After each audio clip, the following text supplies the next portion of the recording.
अस्सलाम वालेकुम व्यूअर्स, कैसे हैं आप सब लोग। उम्मीद है खैरियत से होंगे और बहुत खुश होंगे। आज मैं बना रही हूँ मैंगो सोडा ड्रिंक। और उसके लिए हमें सबसे पहले एक कच्चा आम चाहिए। उसको मैंने पील ऑफ करके और उसको इस तरह से काट लिया है और उसको मैं ब्लेंडर के जग में डाल दिया है। और साथ ही मैंने जो पुदीना है, ड्राई पुदीना, उसका 1 टेबल स्पून डाल दिया है और थोड़ा सा पानी डाल लेंगे और इसको अच्छी तरह से ब्लेंड करेंगे। ब्लेंड करने के बाद हम इसमें शुगर ऐड करेंगे अकॉर्डिंग टू टेस्ट।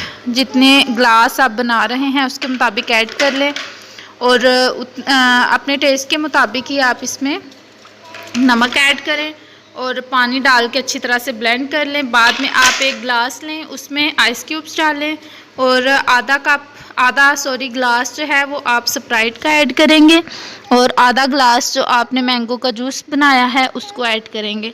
मज़ेदार सा मैंगो सोडा ड्रिंक तैयार है, बहुत ही यम्मी बनता है। ट्राई कीजिएगा और बताइएगा कि आपका कैसा बना। और दुआ में याद रखिएगा, चैनल ज़रूर सब्सक्राइब करिएगा। फ़ी अमान अल्लाह।